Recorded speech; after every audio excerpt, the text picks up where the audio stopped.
this to it with Miami Dolphins.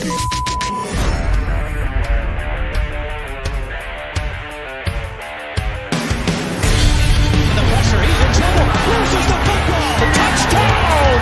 Got it! You have got to be kidding me. Jalen Waddle. The Dolphin touchdown. Throwing deep upfield on the near side. Man open. Touchdown! Looking deep. He's got a man. Touchdown! The run from Tua Tagovailoa.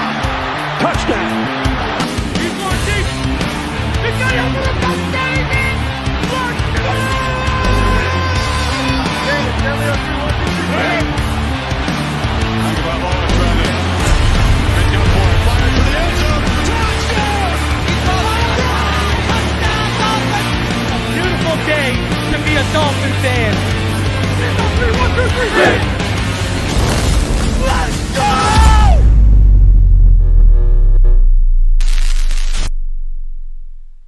What is good, Fin Nation? What's good? It's your boy Reason. We are back here for another one. Yes, it is the first time in quite some time that we are feeling what it feels like to not celebrate a victory Monday. In fact, if you want to go back to, let's just break it down. When you talk about Tua Tagovailoa, and when Tua Tagovailoa has started for the Miami Dolphins, if we want to, how real do we want to be here? How real do we want to be here? Because, this is one of the few losses we felt in quite some time with his, his at the starting quarterback. Really, if you think about it, you look at this is, we lost only one of his last 8 last year. And then this year when he started, we'll throw this. You want to throw the Cincinnati game in there or whatever? Sure. But in games he started and he's finished, this is 8-1 again. So in games he started and finished, over the last 18 games, we've lost 2 of them. Think about that for a sec. Think of how accustomed at winning we are right now. People take it for granted, man. That kind of slaps you in the face when I throw that number at you, don't it? Right? In games he started and finished, he's only lost 2 of his last 18. Think about that for a second. What does that tell me? I ain't worried. We're going to get right back to our winning ways. That's just what that tells me. I ain't worried. Listen, I went back and I watched the game. I got some takeaways. I posted them on Twitter, but I know a lot of you aren't on Twitter, so we'll discuss them here. We got a lot to go over. I'm going to do something I normally never do. For those of you who missed my game preview show, I want to go over a few things that I said in that. Oh, well, Jagger, I'm technically to it and finished yesterday. You know what I mean, though. He played the entirety of the game. Let's call it what it is, right? You know what I mean. So, you look at this, I want to go over some of the stuff that I said in the previous show because I'm going to blow your minds. Obviously, big news. Dolphins signed a former Pro Bowl Kansas City Chief tackle. Wasn't the one Reason was pushing for in the offseason, but at this point, brother, I will take it. Okay, we'll talk about that. We got a lot to go. Austin Jackson back to the IR. What does that mean? Again, I want to do, and then we're going to go over the next gen stats, the PFF grades, a couple articles from Barry Jackson. We got a lot to go over, but I do want to start off. I want to start off, and I do want to talk about my takeaways because I went back, and I watched that I watched that game all again a second time, And this is my takeaways. This is where I'm coming from. I want people to understand, and I'll expand on them a little bit more on here than you can on Twitter because you're limited really to so many characters, right? So here are my takeaways. And then I got to get into a little bit of a rant here. So we got a lot to go over here before we even get into the information. So let's start off with this. My takeaways here. Tua had a terrible first half, and he had an okay second half, but the first half was just god-awful. Shanahan outcoached McDaniel. I mean, how do people, I can give you examples. One example is, look at what Shanahan did. It's similar to what Vrabel did last year against Flores. Okay, now, Vrabel made the change because Tannehill was pushing beyond the sticks and the weather wasn't allowing him to do that, so they switched it up. Shanahan was forced to switch it up because he went from Garoppolo to Purdy. But what he did was high percentage throws predicated off the run game, and we let McCaffrey get going, so that allowed Shanahan to be able to do that. Right? And, so we got out-coached by Shanahan on offense, and then we got out-coached by them on defense, and that was also because of McDaniel. McDaniel getting away from the run when Mostert is averaging 4.3 yards per carry. When Tua's struggling, McDaniel's got to make a similar adjustment to Shanahan. Okay, he's struggling. I'm pushing him to the middle of the field a lot of these throws. I got to get back into drags, shallow crossers, quick slants, quick stuff, boom, plant balls out, quick stuff, and I got to get the run game going so I can sprinkle in a lot of play action and some RPO, just to get him into a rhythm, and then maybe I can get back to the middle of the field when I feel that this guy's got his rhythm going again. But McDaniel didn't make that adjustment. Now, albeit there were short throws to a missed, 110%.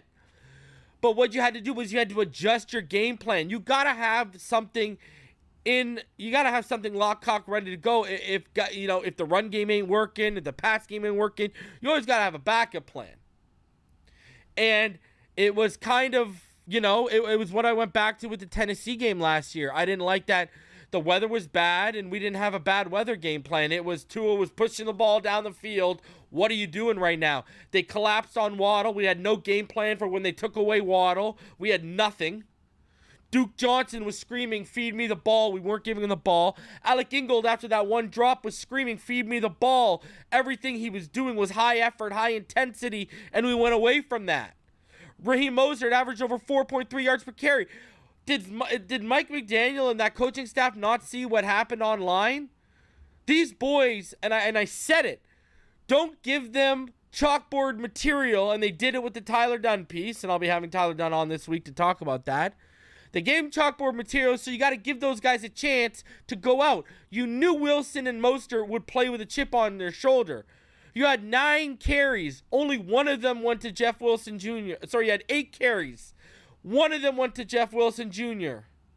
Mostert got the majority of the downs, but 8 carries, what are you going to do with that?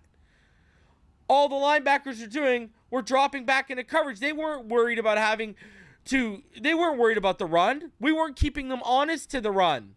The run was in the back of their mind. We were clearly, evidently pass first.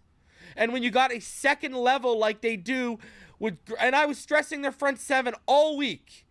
Front 7, not just the front. I was saying front 7 because that second level, Dre Greenlaw, Fred Warner are elite. I was laughing a couple years ago when we gave Jerome Baker that extension and people were out here trying to pull up Fred Warner and Darius Leonard stats and compare Jerome Baker to Fred Warner and Darius Leonard because Fred Warner is elite.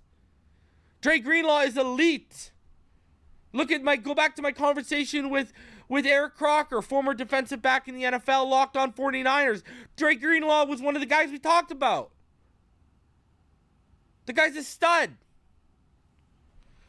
You put their front 7 in the most comfortable position ever. Their front 4 was having no problem with the pass rush based off of Joey Bosa continuously disrupting. And then the second level, we're just showing pass the whole game. What are they going to do? You're not keeping them honest. You're not setting up false keys, getting them to bite. You got to move those guys out of position. You can't just be purely relying on Tua to manipulate those guys, right? That's why we use all this motion. You don't just come out and pass 36 times and just use a bunch of motion and say, okay, well, we tried. No, that motion is an extension of the run game. That's how you set up false keys. That's how you get guys off their landmarks. That's what it comes with the run game. Where was the run game? Anyways, continuing on. Another takeaway. I told you all week, McCaffrey, watch out. Watch out. And he was a difference maker. Bosa had his way. He was absolutely dominant. Man feasted. Him and Myles Garrett, best in the NFL. We held one. Bosa was just a different beast. You know why? You want to know why? Because we had a guy like Greg Little in there. Or a guy like Brandon Shell. The reason why these guys aren't long-term NFL starters is because they're not technically sound. They're not fundamentally sound. When you're going up against Nick Bosa, you're going up against one of the most, if not the most, technically and fundamentally sound edge rushers in the NFL. Hands down. He wins with technique and fundamentals. The guy's flawless. You got to match that. That's why you need a Terron Armstead to match up with that.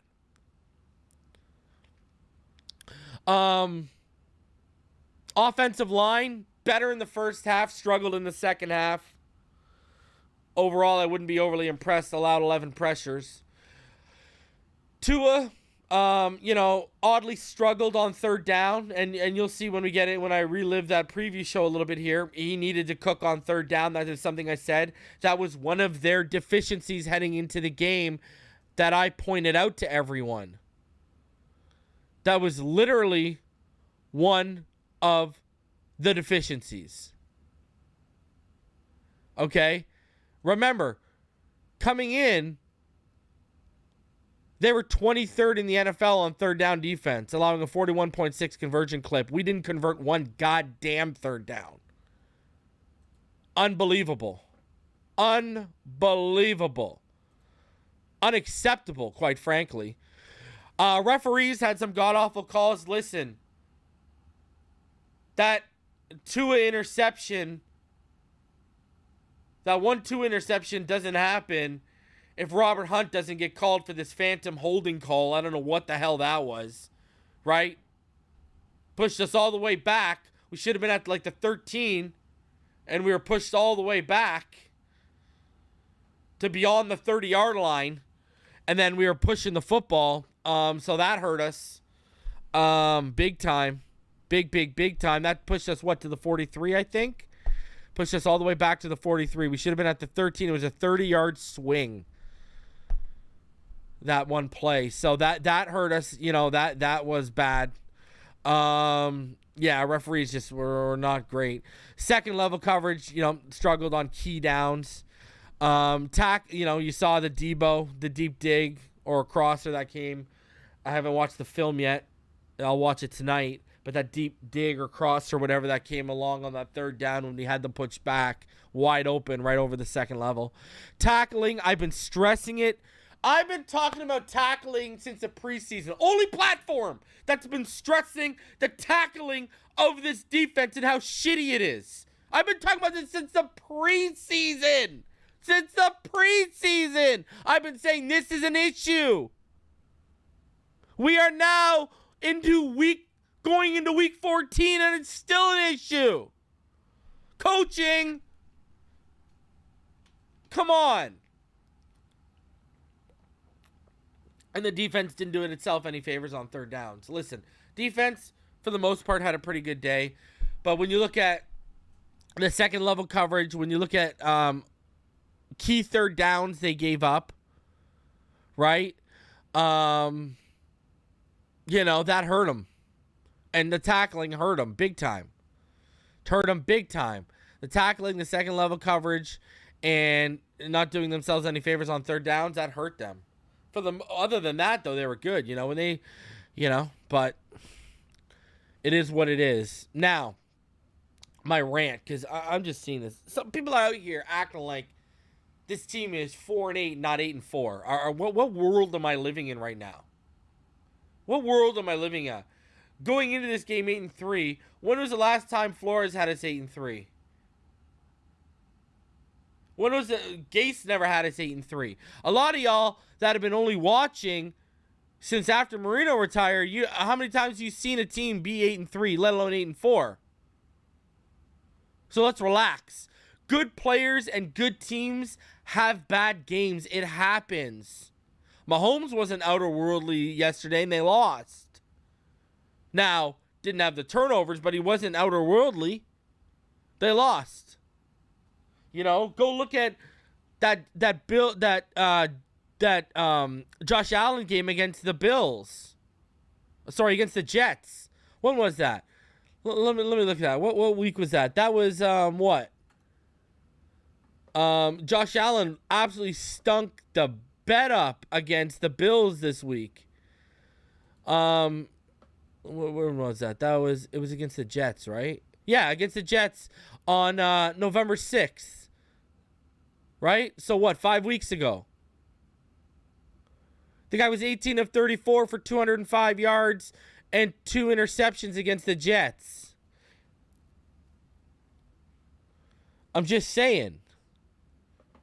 It happens. And I mean, we can all agree, Josh Allen, you know, to be honest, MVP favorite heading into this season for a reason. It happens. It literally happens. And another crazy thing, if you really want to, if you look at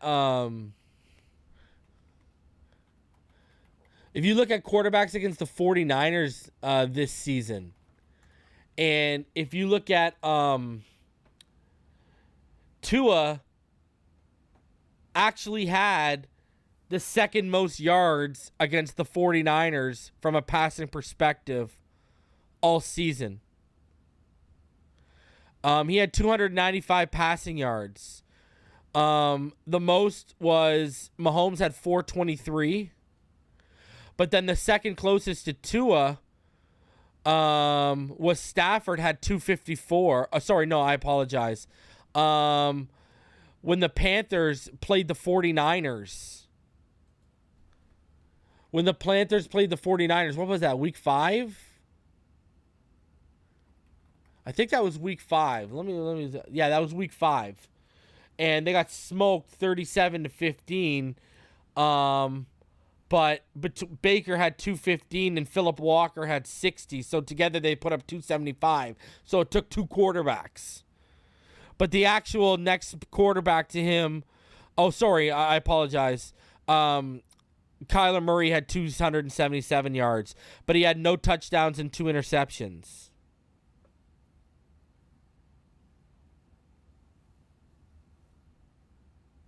I think that was Kyler. Was that Kyler or Colt? I think that was Kyler, right? I think that was Kyler. I want to say that was Kyler. No, it was Colt McCoy. Was it Colt McCoy? Yeah, because that was, again, was it 2? Yeah, it was Colt McCoy and Trace McSorley. Again, 2 quarterbacks. Colt McCoy only put up 218 and an interception. So really, Matt Stafford's the only one to come close. Stafford had 254. So, I mean, this defense, we've got to remember, those 2 passing touchdowns that Tua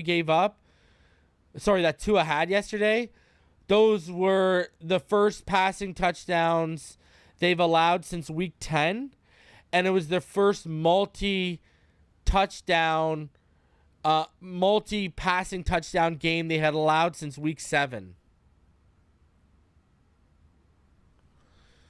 So Mahomes was the last one. They've only allowed 4 multi-passing touchdowns this year. So, yeah. I warned everyone about that defense. Everyone was just writing like, "Oh, we got this." Like, hey, I picked us to win, but like by 4 points, and I had them keeping us under 20. It is what it is, right? Anyways,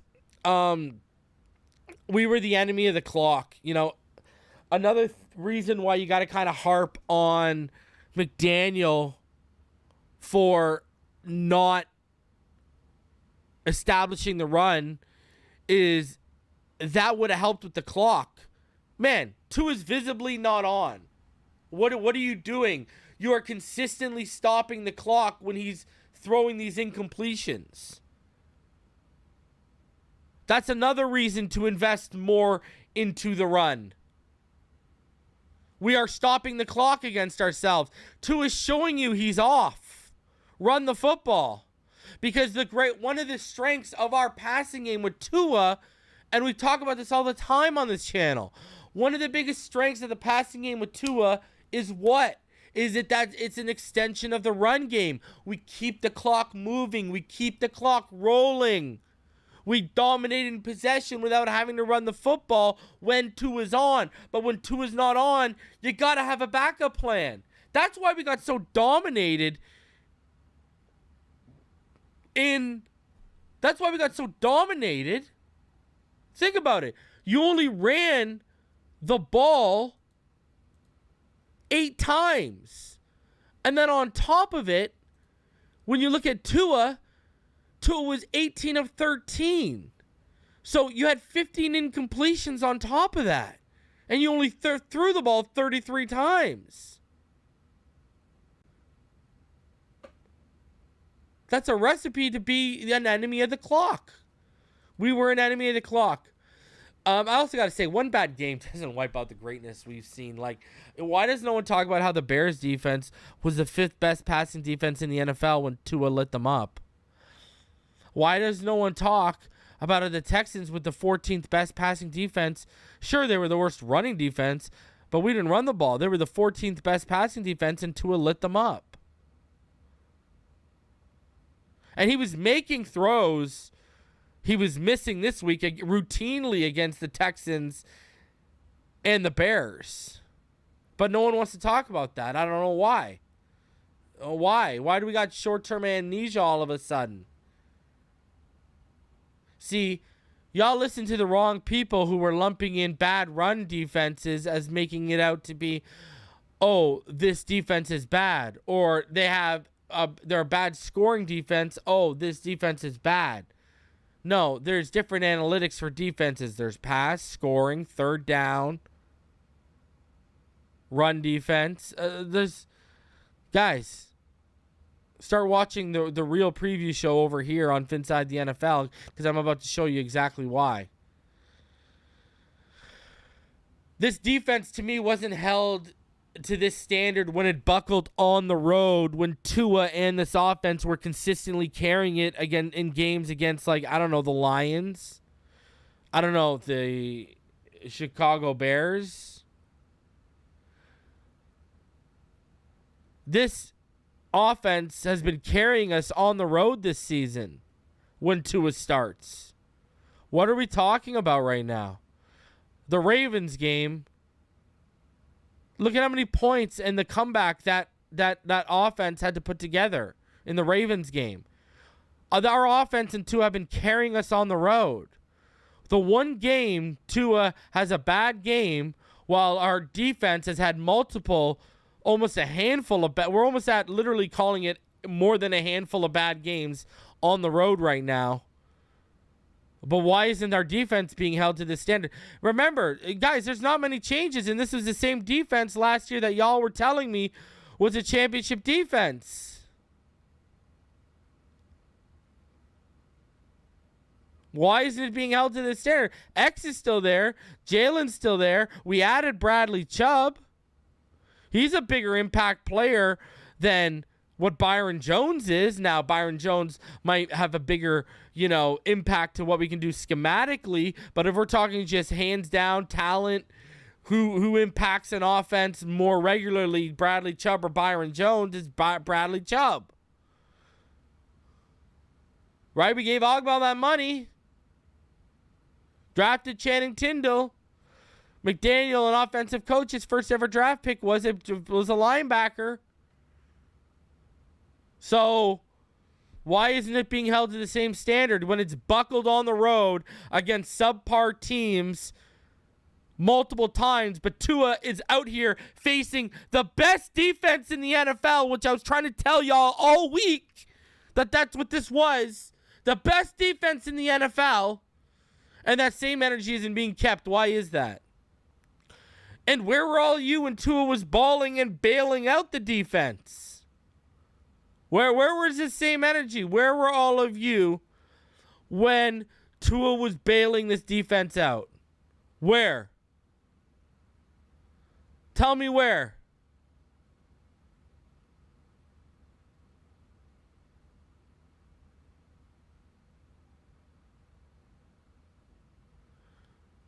Because guess what? I don't want to hear decimated by injuries. Look at our offensive line. Technically, we've been decimated by injuries. Liam Eichenberg starting to get his ish together. Goes out, Robert Jones is in, and he's been subpar the last couple games. Terron Armstead's out. Greg Little has to step in. Technically, Brandon Shell isn't our starting right tackle. Now, you can prefer Austin Jackson or you can prefer Brandon Shell. That's an argument. We've been decimated by injuries on the offense just as much. Because I've been telling y'all for 3 years since I started this channel, this offense goes as far as the offensive line will take it. So, we walked into a game decimated by injuries on the offensive line, a key part to this offense. So, keep the same energy is all I'm saying. You can only name 2 key injuries. Listen, Ogba might as well have been injured the way he was playing before he went out. Let's keep it a buck. The only 2 key injuries you can name are Brandon Jones and Byron Jones. That's it. That's it. That is literally it. Byron Jones allows you to be aggressive, and Brandon Jones is one of the key aggressors in our scheme. But guess what? Did y'all not see us throwing the cover 0 yesterday at Brock Purdy, and they were just giving him outlet passes? All they were doing was giving him little outlet passes because that's what the Ravens caught on to us in the fourth quarter last year. Oh, that's how you beat the cover 0. But it was too little too late. We had already done our work. So I'm just saying, keep the same energy. Offensive line's been decimated by injuries, and that's the cog to this wheel of our offense. Let's keep it a buck. Let's keep it a buck. Tua's been carrying Tua and this offense. Tyreek, Jeff Wilson, when we got him, Mostert, Waddle. They've been carrying this defense on the road. Tua has a bad game. An awful first half, terrible first half, probably one of the worst half of footballs I've ever seen from him professionally, if not the worst. Just saying, keep the same energy. Why wasn't the defense held to this standard? Remember, y'all told me this was a championship defense coming into this year. Just saying, shouldn't a championship defense be able to come over some injuries? Y'all weren't telling me Tua was going to give you a championship offense this year.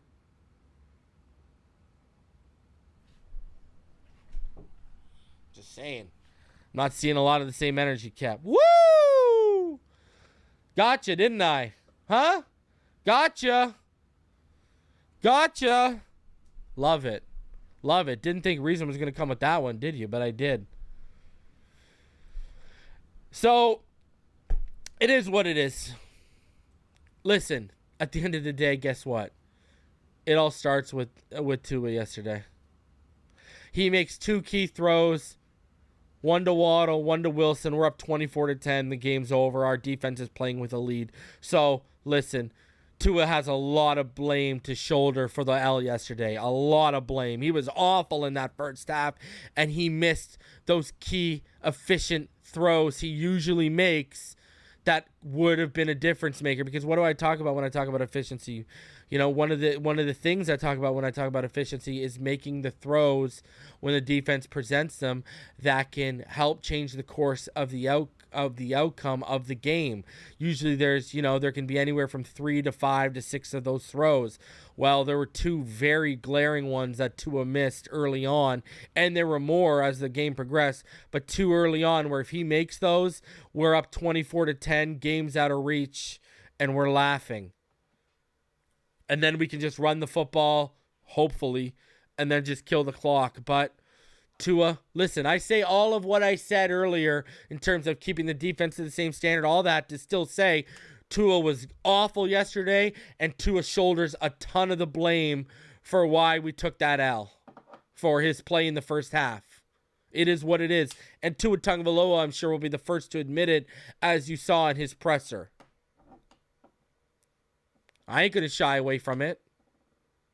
Did what it is. Tua missed routine throws that we've seen him on tape that I've broken down for you with Martin and such that he's been making routinely, and he didn't, and he needed to. So he shoulders blame for that. And they were game-changing throws that he missed. Period. Hook, line, and sinker. That's it. So, but there's still other things that didn't go right for the Dolphins yesterday. That's why I tell you all those things. It's not excuses. It's not to point blame at everywhere. It's to say, okay, it's not like everything else was perfect and then Tua was just bad and we lost. No, that's not the case by any stretch of the imagination. Right? That's all I'm saying is Tua was god-awful in the first half, but there were other things that contributed to that loss as well. But yes, Tua does shoulder a ton of the blame. That's it. That's all I'm saying. Anyways, let's go back. Just a quick little few-minute preview because some of y'all must have missed my preview show. And I just want to remind people, I want y'all to see how many things they didn't do, but because they didn't do these things, how big of they were a contributing factor as to why we lost. And I'm just going to go through this real quick. So, on offense, what were my keys to victory? They don't have the corners to keep up with Hill and Waddle. Hey, Waddle got hurt. Hill had 146 yards. That key stands. Find a way to neutralize the Niners' pass rush. They did not. Listen, Tua was missing stuff early on before the pass rush was getting to him, but then when you layer on top, the pass rush started to get to him. That made it even worse. They did not neutralize it. It was a factor. Third down, Tua has to cook. Did he cook? We didn't convert one single third down. So, all of those basically spot on. It's just a matter of they didn't do some of them. Defense. Don't let Christian McCaffrey get his legs under him as a catcher and a runner. The guy had over 130 all-purpose yards. Bro, my point stands. Jalen Phillips and Bradley Chubb needed to be difference makers. We needed them to get Brock Purdy rattled and rolled like he was Elvis Presley's hips, but it didn't happen. He got comfortable. He made plays. Second level coverage needs to be on point. It wasn't. They had key conversions over the middle of the field on third down in the fourth quarter and in the second half. Again, all 3 on point. Now, what was my matchup to watch? So for all that watch, you remember? My matchup to watch was what? The offensive line versus their front 7. How did that work out? That ended up being, right? By the second half, that ended up being one of the differences. Bosa dominated. Bosa killed them. So, man, tough.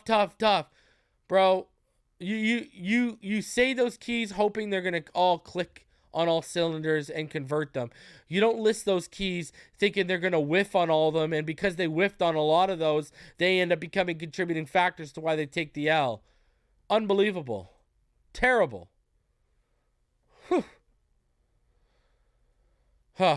Anyways, continue, and I'm going to anyways, let's get into this. I don't know. I can't. 3 sacks and a strip fumble is not playing well. I can't say that. I can't. That's bad, man. That's bad. That's not good. All right. Let's get into the snap count from yesterday. So, as you'll see here, Brandon Shell and the offensive line all at 100. It's not pretty. Let me tell you that much. Not pretty. Mostert took most of the running back snaps in his return from injury, but 8 attempts overall. What's all? Low snap count for Waddle, but that's because he was dealing with that injury, right? And he did address it today, and he said he will be good to go this week. So you saw Sherfield really asserted himself as wide receiver 2 with the numbers dropping down. Look at Mike Gesicki. Mike Gesicki had 9 total snaps. 9 snaps for Mike Gesicki. Holy. That tells you they did not trust him at all against this pass rush. It was give the snaps to Durham Smythe. Brutal. Absolutely brutal. That's them telling you something without them telling you something. Right? Like, that's, ouch. That is not pretty. All right. Now, continuing on, let's get into the defensive snaps for y'all. Defensively, this is what it looked like. You see heavy workloads defensively for Christian Wilkins and Zach Seiler, who were on point. Eric Rowe continues to assert himself as the best and really only box safety option we have right now. Jalen Phillips, 55 of 84 snaps. He actually ended up with the most snaps out of all of our edge rushers. You see an increase in Riley and in Van Ginkel this week as well. Due to the fact you saw Raekwon Davis and John Jenkins getting a nice 26 healthy snaps. And again, Kader Kahu, Xavier Howard, your top 2 corners this week. Keon Crossan, basically number 3. Elijah Campbell, he only got 5 snaps, really only mixed in. Justin Bethel, not really used this much. And Channing Tindall citing he had 13 snaps on special teams. So, I know people are frustrated because they want to be seeing more, and they want to be seeing more and more Channing Tindall this year, and I get it. But, the one thing this staff has showed us is they're patient. Look at what they've done with Tindall and Eric Izakama. They're not going to put guys out there till they think they're ready. And, to an extent, you got to respect the freaking hell out of that, to be completely frank with you. It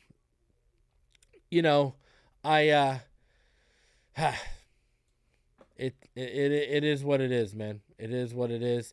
Let's get into the PFF grades, and then we'll hop over and get into some next-gen stats. Getting into those PFF grades right here. Let me bring those up. I guess we'll start off with the offense.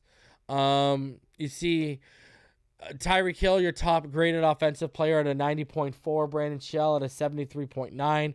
River Craycraft at a 70.8. Raheem Mostert at a 69. Tua Tagovailoa at a 67.8. Greg Little at a 66.4. Connor Williams at a 66.2. Durham Smythe at a 60.1. I'm surprised Tua Tagovailoa was the 5th highest graded Dolphin yesterday. That's crazy to me. Skylar Thompson on one throw managed a 20.8. Alec Ingold was graded pretty low.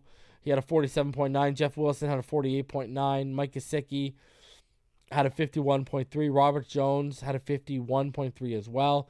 Jalen Waddle a 51.7. Those drops are going to kill your rating. Robert Hunt with a 55.3. Trent Sherfield, even with that big touchdown, only a 60. So, not too great. Let's get into the blocking.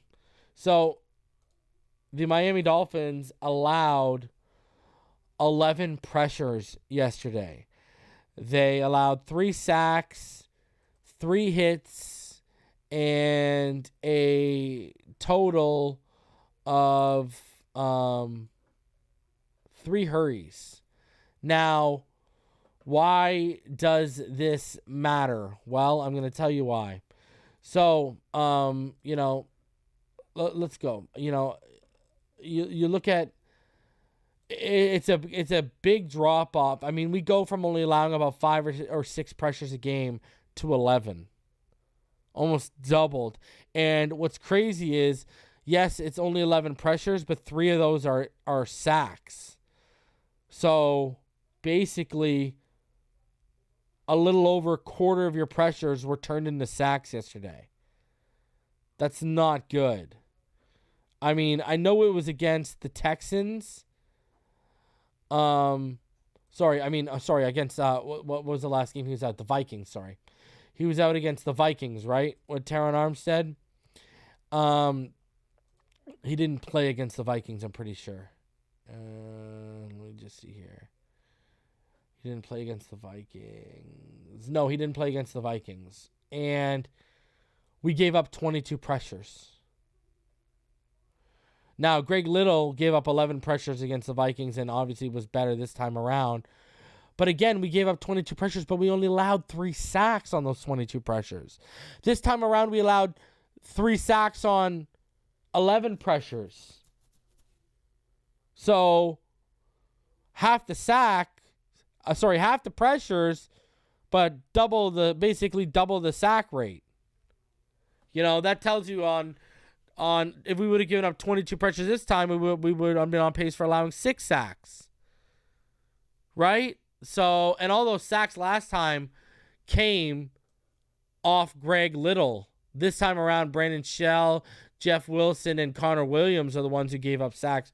Greg Little actually didn't even give up he only gave up a hurry. So, and Wilson was sent over. Wilson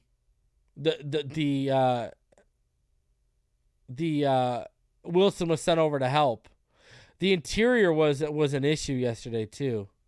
Again, Robert Jones, he's had a couple weak struggling games in a row. Struggling. But anyways, let's continue on. When you look at let's get into Tua and how he was. So they had him 1 for 5 from beyond 20.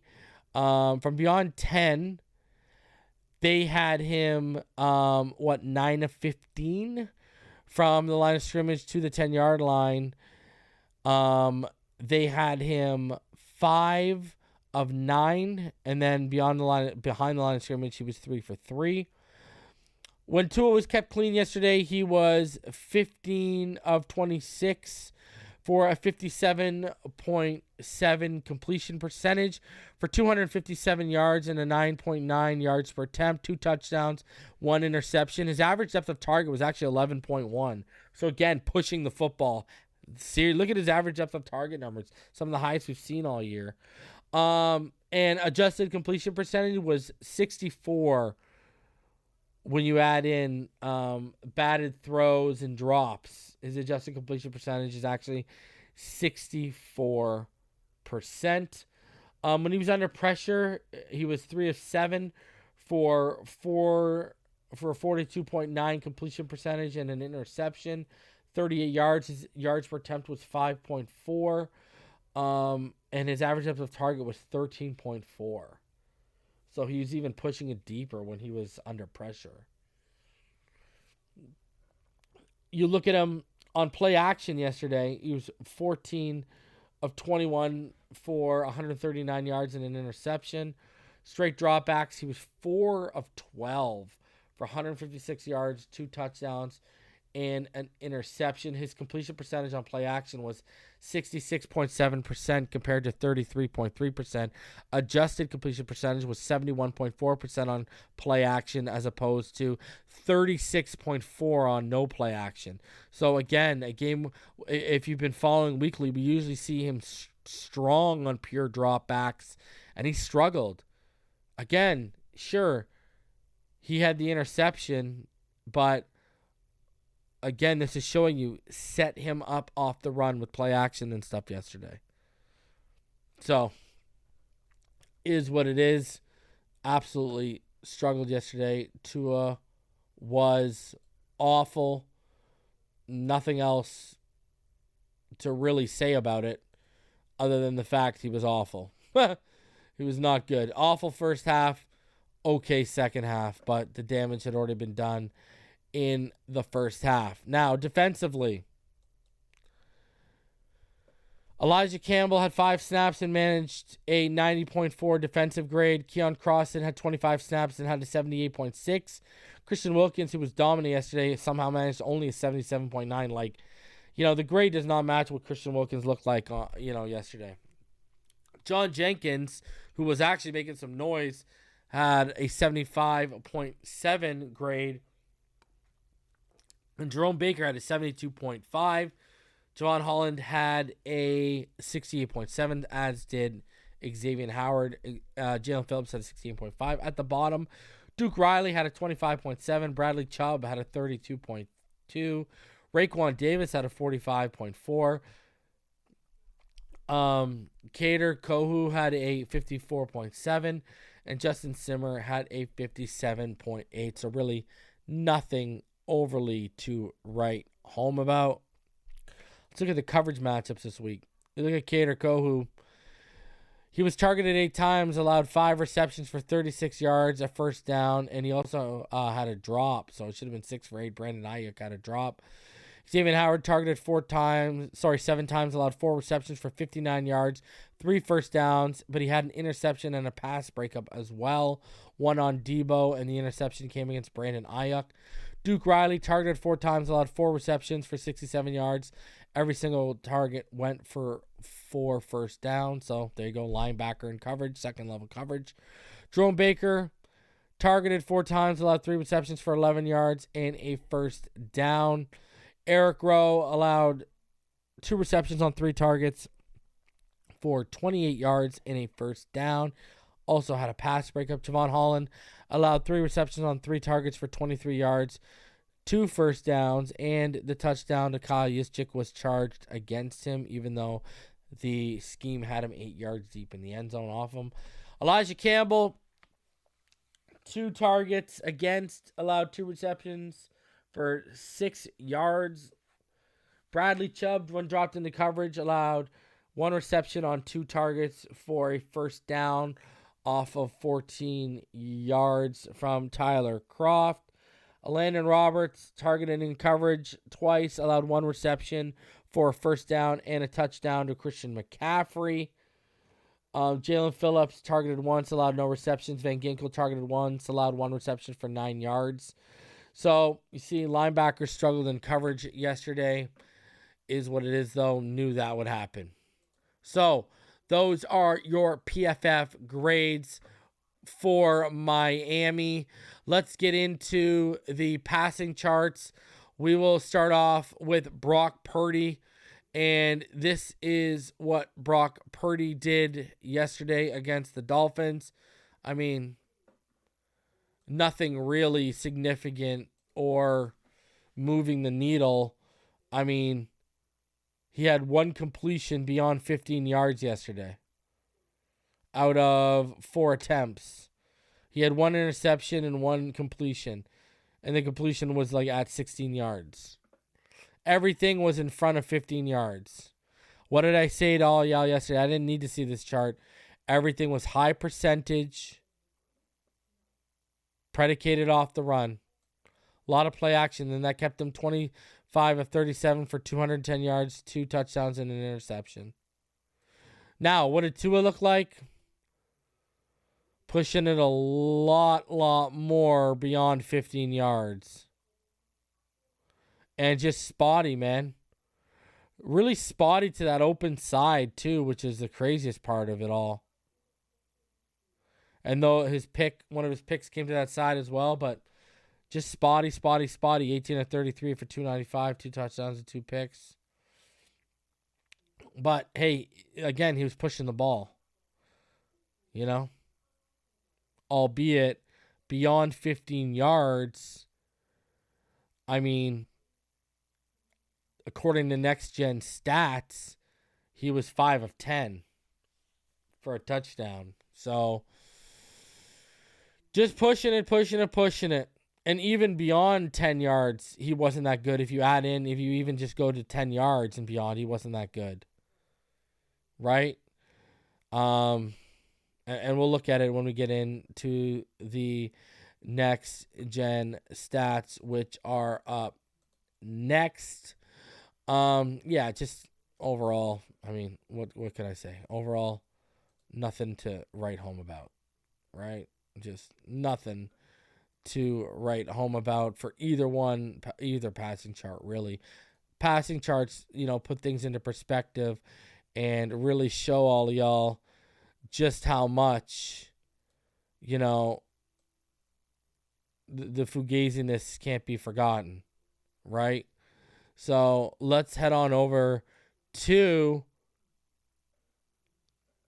we're going to head on over and we'll check out the Next Gen Stats. So here are your Next Gen Stats. As you can see, Tua Tagovailoa. Somehow Jimmy G, even though he went out so quickly, managed to make the Next Gen Stats. Good for him, bro. Good for him. So, let's get into it. Right in front of you, you'll see it. Tua Tagovailoa, 48.1 yards was the longest completed air distance. Jimmy Garoppolo, 35.4 yards was the longest for the Niners. Christian McCaffrey got to a top speed of 19.31 miles per hour. Trent Sherfield got up to 20.95, which was the fastest in the game. Zach Seiler, he had the fastest sack in 3.1 seconds. Nick Bosa right there at 3.2. Passing, you see Tua right there, 2 for 6 to that left side, 10 and beyond, from 10 to 20. I mean, 3 for 9 from beyond 10. Struggling on that left side. Overall, let's be honest, overall only 7 completions beyond 10 yards on 17 attempts. Really struggled, man. 7 for 17 beyond 10. Whereas when you get from the line of scrimmage to 10 yard, he was money. So even more validity to my point that McDaniel needed to make the adjustment, predicate the pass off the run, and keep it either in front of or to the sticks. Kind of like what they did over here with Purdy. That's what the game was calling for. It was going to be whose playmakers made the most plays. Rushing, Raheem Mostert found some success inside. Look at McCaffrey off the right edge, just finding all of his success onto the right side, basically. Even Mason, look at him off that right edge. Just killing it. Debo, I don't know what they're talking about here, because Debo had rushing yards against us. But look at Mason. Right off that edge, man. Told y'all. Fast team that gets to the edge gives us problems. You see the league average of separation is about 2.93 yards. Waddle, 4.01 yards yesterday. Tyreek Hill, 3.86. Sherfield, 3.15. Craycraft, only 1.14. Smythe, 3.47. So the separation was there. You look at them. Juwan Jennings, 4.04. Tyler Kroft, 5.65. George Kittle, 2.52. Debo, 0 yards. Brandon Ayuk, 2.88. And then the league average, Phillips made it, but Seiler was actually had the closest in terms of average separation from the QB yesterday. The league average is 4.53. Siler was 4.23. Chubb 4.44. Phillips 4.66. Wilkins 4.73. Whereas Eric Armstead 4.69. Nick Bosa 5.36. Ebicom 5.63. And Ridgeway 6.18. So, is what it is, man. Is what it is. But let's stick with the stats and let's keep y'all updated. We've been doing it every week. Might as well continue it this week. Tua, even after yesterday's awful game, still remains, ladies and gentlemen, the most efficient quarterback in the NFL. Mahomes starting to catch up a little bit, but Tua off to that right just a little bit more in terms of better completion percentage of above expected. Just a little bit better in that category, and that's what's separating them right now. So Tua still remains the most efficient quarterback in the NFL, even with the struggles we saw yesterday. So positives, baby, positives. He will learn and grow from this. Trust me. Believe. Just have that faith. Keep that faith. We got this. We got this. We're good, baby. We're good. All right. Now, let's head over to Barry Jackson and see what Barry Jackson had to say. We got a couple things here from him today that I want to go over with you. We'll start off with number we will start off with number 1 because there is some news if you didn't hear already, ladies and gentlemen. It's a beautiful thing. The Dolphins were flexed again. Dolphins were flexed again. So let's get into it. And this is what we got here. Even with Sunday's loss to the 49ers, the Dolphins remain in pretty good position to make the playoffs for the first time since the 2016 season. The question is whether they'll need to get to 10 or 11 wins to do it. According to the New York Times playoff predictor, the Dolphins have an 81% chance to make the playoffs and a 17% chance to win the AFC East. 538.com puts those Dolphin odds at 87% and 19% respectively. With 11 wins, the Dolphins are essentially certain to make it. With 10 wins, the Dolphins will have a decent chance to make it because 7 AFC teams make the playoffs and only 7 in the AFC have winning records. The Dolphins currently stand as a 6th seed behind number 5 seed Cincinnati, who are also 8-4 but have the head-to-head win against Miami this year, and 1 game again ahead of the number 7 Jets. And keep in mind that the Jets have 3 tough road games left in the schedule. That includes games at Buffalo, home at Detroit and Jacksonville, at Seattle, and at Miami in the season finale. The Dolphins also have 3 road games left. Sunday at the Chargers, which is 8:20, and then the Bills, and January 1st at the Patriots. The Dolphins have home games against Green Bay on Christmas and the Jets on January 8th. New England and the Chargers are 8th and 9th in the conference at 6 and 6. So if the Dolphins go to 2 and 3 down the stretch, would 10 wins get them in? More likely than not. But there are scenarios there where it wouldn't. The Chargers would be the biggest threat to knocking Miami out. If the 6 and 6 Chargers beat the Dolphins on Sunday, they would win a tiebreaker with the Dolphins, would trail Miami by only 1 game in the standings, and would have the easier schedule to close the season with Tennessee at the Colts, the Rams, and Denver. But if the Miami Dolphins beat the Chargers, Miami chances of making the playoffs rise to 97% per 538.com. New England has a lesser chance of knocking out Miami because of a schedule that's more difficult than the Chargers schedule. The Patriots play at Arizona, at Las Vegas, Cincinnati, Miami, and at Buffalo. The Dolphins won their first meeting with the Patriots as well. Among the 3 teams that are 5 and 7, the Dolphins would win a tiebreaker with Cleveland and Pittsburgh by virtue of earlier wins against them. The Dolphins currently would own a tiebreaker with the Raiders based on superior conference record at 6-2 compared with 4-5. But the Raiders would need to win out and Miami lose 3 of 5 for those teams to be tied. The AFC East remains in play, but Miami realistically would need to win at Buffalo in 2 weeks to have any realistic chance. And if Miami loses at the Chargers and wins at Buffalo, the Dolphins would still have only a 34% chance to win the division per 538.com. The Bills play host to the Jets and Dolphins and also play at Chicago and at Cincinnati on Monday night, January 2nd, and then play host to the Patriots in the finale. So the Dolphins at 8-4 are looking to make the playoffs, but at 2-3 close. But a 2-3 closeout, a loss to the Chargers, and strong finishes by the Jets and Chargers would leave Miami at risk. For now, the Chargers are the biggest threats to knocking the Dolphins or the Jets out.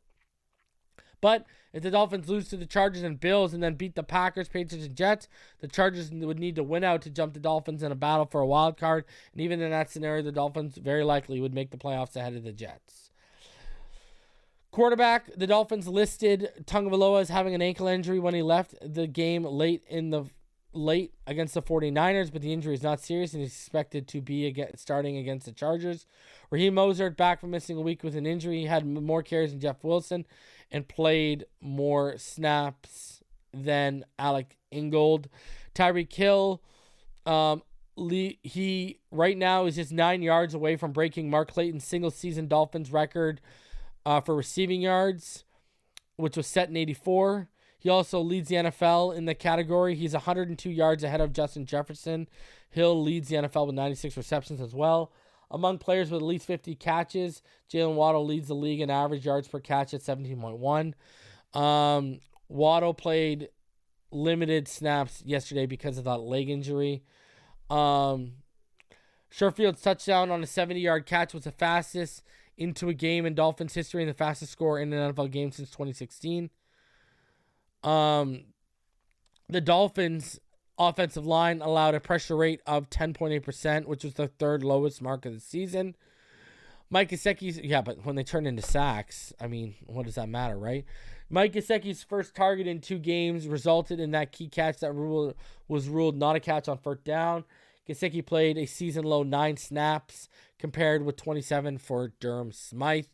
Other notes here, you see we kind of went over about how the snaps were distributed.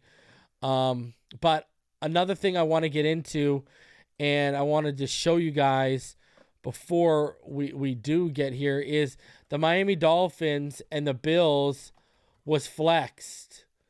And I mean, in case you did not see it today, this is what was put out by the NFL earlier today. And they said the Dolphins Chargers flexed to Sunday Night Football in Week 14. The NFL announced Tuesday night it's making a flex scheduling change to Week 14. The Week 14 Miami Dolphins at Los Angeles Chargers matchup on Sunday, December. Oh, this is the wrong one. Is it? No, this is the wrong one. What am I saying here? What is going on? That's the Chargers flex. I'm looking. Where's the Bills flex? There you go. My bad. Right here. I don't know what I'm on. There you go. All right. So the Bills Week 15 game against the Dolphins has been flexed to Saturday, December 17th at 8:15. This means Miami will be coming cross country from the Week 14 game at LA and play on the road on a short week. So what this means, guys, is we don't have 7 days. Now we got 6 days between the Chargers and the Bills. So yeah, we get prime time, but we kind of get the shaft at the same time of getting prime time. So, I mean, tough. That is tough, man. That's going to be tough for this team.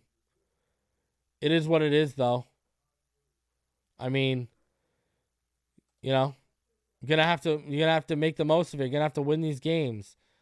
That's all there is to it. Gonna have to get it done. So, I mean, personally, I just get it done. These next 2 games are winnable. I'm not trying, to I'm not trying to hear any different. These are winnable. So, you've already beat them. They're not going to get another 93 snaps against you, defense. So handle them. Okay? And listen, great teams got to do these kind of things. Win them. Win them. Don't know what else to say. Go get it done, boys. I believe. All right. Also, roster moves. Today, the Dolphins brought in Eric Fisher, and they placed offensive lineman Austin Jackson on injured reserve. Listen, I don't know if Austin Jackson's going to be coming back. I really don't. Eric Fisher is an absolutely massive addition. Now, it's not the Mitchell Schwartz signing I wanted at the beginning of the season, but he's not healthy. But when you look at what Eric Fisher does, sure, is he what he was 3 years ago, 4 years ago? No. Not by any stretch of the imagination. But I think he's better than Greg. I think he's better than anything we have right now that isn't named Terron Armstead that can fill in at left tackle. And this might tell us that Armstead might be out for longer than we think. I mean, we're talking about a guy who is a really good pass blocker and a really good run blocker for the most part. Really, last year was his worst season, probably. And that's because, I mean, he's almost 39. He's going to be 39 in January. But I love the addition. Absolute huge fan of this addition. Eric Fisher is a good player. This is a good addition. I'm down for this. This is a good addition. Because you ain't paying him anything.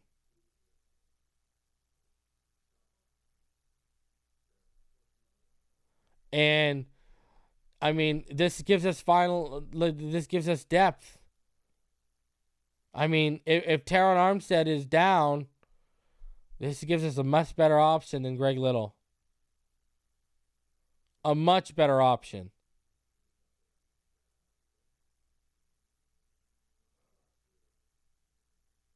He's 31. He's 31. He's going to be 32. Did I say 39?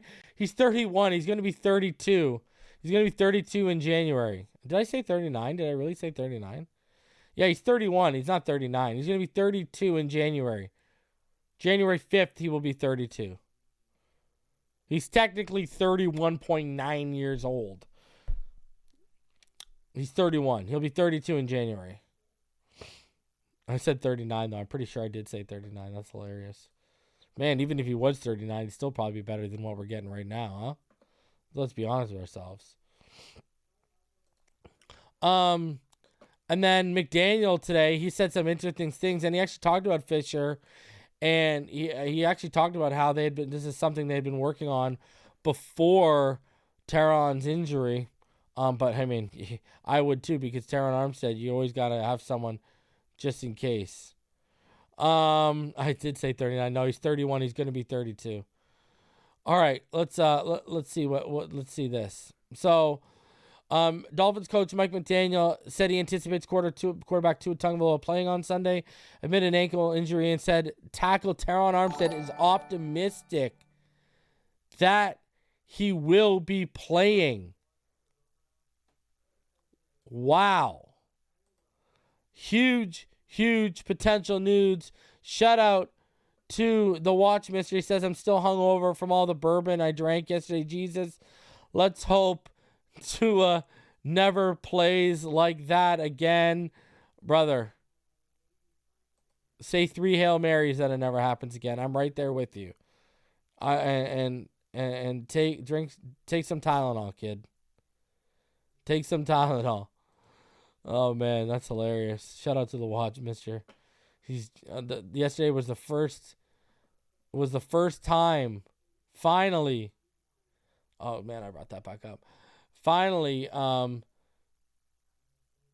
it got snapped. Watch, Mister.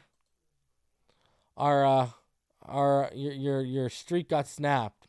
Anyways, continuing on. McDaniel also said that Monday signing of offensive tackle Eric Fisher does not indicate any setback for Armstead. Tagovailoa's ankle injury isn't expected to force him to miss any time, but McDaniel said he will be mindful of what Tagovailoa does in practice beginning on Wednesday. Make sure we don't do anything to have any setbacks, McDaniel said. Don't anticipate any sort of setback that will negate him from playing.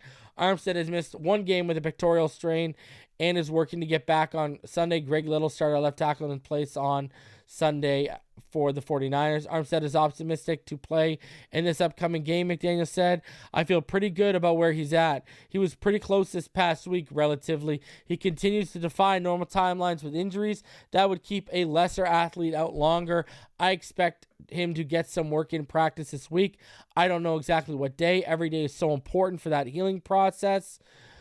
As for the signing of Fisher, a longtime NFL starting left tackle, McDaniel said that's something we've been working on for a couple of weeks. The intention is to have the season longer than the regular season. Seeing an opportunity to add a player of high quality with big-time game experience was appealing. It's not a reaction to Terron as much as taking advantage of a player on the market that can make sure that if there's anything unforeseen that we can have a high-quality play in the most important time of the year. McDaniel addressed other issues in a Monday early evening Zoom call from Cali, where the team will practice this week. On the importance of the Chargers game on Sunday, a conference game is second most important thing to a division opponent. Guys really wanted to get the victory. It didn't happen. There are definitely places we can get better. The next game can't come fast enough. The guys are eager to get started on the Chargers. You bask in the opportunity to play on a national audience and get back on track after a 1-week hiatus. On the Bills game being set for Saturday, December 17th, there will be an adjustment to the schedule. It will be somewhat between what a normal game is and a Thursday game. It's a challenge. I don't want anybody taking any time feeling sorry for themselves. We have 2 opportunities to play for a national audience, something we've been building for in how we've played. On the struggles offensively Sunday against the 49ers, you want to be hitting on all cylinders at all times. Passing game can be very potent when a passing game is hitting on all cylinders. Clearly it wasn't. The completion percentage and throwing to the opposing team as opposed to our own team. As I told the team, there were times guys were pressing. There were times we had time to make a play. We kind of let plays linger, and that affected subsequent plays. There are things that are very correctable. We needed that stage, that environment. You have a really good team, one of the best units in the league, trying to defend you in a certain area. A lot of guys learn stuff without losing confidence. They were very accountable today, which is one of the reasons I'm so confident in this team. Expect them to look better the next coming week. As about Chargers quarterback Justin Herbert and his arm, McDaniel cracked. He has an arm, I believe 2 of them. It's strong. He can throw the ball far. I've seen his college tape. It keeps you honest as a defense. In the same realm as Josh Allen, if you don't have appropriate rush lanes, he can make you pay. You have to be a little more responsible in your rush lanes. Great challenge. On why the defense has allowed far more points on the road than at home, it has to do with particular opponents. And Waddle, update, receiver Jalen Waddle said the lower leg injury that sidelined him for part of the game against the 49ers is feeling good, and he will play on Sunday at the Chargers. And guys, he's ready to get after it. So thank God. Some good news. Waddle's good to go. Ready to get after it. Man, we good, man. We good on this side. We good. All right? We're going to be okay. We're going to be okay. I believe. And y'all got to believe too, man. 2 is still number 1 in passer rating. Still number 1 in touchdowns per attempt. Still number 1 in yards per attempt. Still number 1 in yards per completion. Got to have a bounce back game. And here's your chance. You're going to be on the national stage. And just for any of you that might be wondering, if the playoffs started today, the Miami Dolphins would be playing the Ravens in Baltimore again. We'd be the 6th seed. So, and right now the Bills are the number 1 seed. So, let's win these next 2. Let's win these next 2, man. Let's win these next 2. I got faith we can. I got faith we will, man. So, let's just get it done. Let's just get it done. Guys, as you see above me, head over to finsidethenfl.com/shop and go check out all the merchandise we got. A bunch of new designs. You already know what time it is, man. Go check it out. Go support the channel. Man, I am not worried, people. Don't be worried. We got this. We got this. We're going to beat the Chargers in prime time, and we're going to come back on a short week, and we're going to handle the Buffalo Bills again. All right? Listen, like I said, 2 losses in his last 18 starts. Come on, man, we're good. We're good. In his last 18 starts at games where he finished out, we're good, man. We're good. We got this. And I know a lot of people are just stressed and frustrated because, we wanted that win. Hey, we all wanted that win. But there's other big games looming right now that we got to take care of. I'm not going to be one of these people stuck looking in a rear view, wondering about what if when it's out of our control. What happened. If we win the next 2 games in primetime, are any of us going to be worried about what happened in San Francisco in Week 13? Because if we win the next 2 games in primetime, it's going to be in front of a national audience that we ascend back to the top of the AFC East, and we're either probably going to be the 1 or 2 seed by that time if we win the next 2. So are we really going to sit here and dwell? There's a chance to make this even more right than it was. So focus, get our mind right. Film breakdown coming tomorrow night. Me and the homie Martin will be breaking it down. Every drop back. We'll look at the good, the bad, and the ugly from Tua Tagovailoa in Week 13 against the San Francisco 49ers. Then on Wednesday, as always, me, Richmond Webb, and Ballgame. It's another episode of The Finish Line as we will talk a little bit about this game, and we will get moving on into the Chargers game on Friday. On Thursday, I will be dropping my interview with Tyler Dunn. He's the man who wrote the 2-piece Tua article that came out going in depth about Flores, gave people's in-depth thoughts from players on Flores. And it also created that friction between Raheem Mostert and the 49ers. It's the one that had the comments in there. So we'll have Tyler Dunn. That interview will be on Thursday. On Friday, we will go an in-depth game preview. Hey, I gave you reason tonight to look at my keys to victory and my matchup. And we'll do it all over again for the Chargers on Friday. Then live reaction and post-game show this Sunday night. It's going to be a late one. Guys. Get your popcorn, get your pillow. We are going to be up late. Shout out to DJ Brian. He says, great show as always. Thank you, good sir. I appreciate each and every one of you as always. Fins up, and I'll see y'all tomorrow.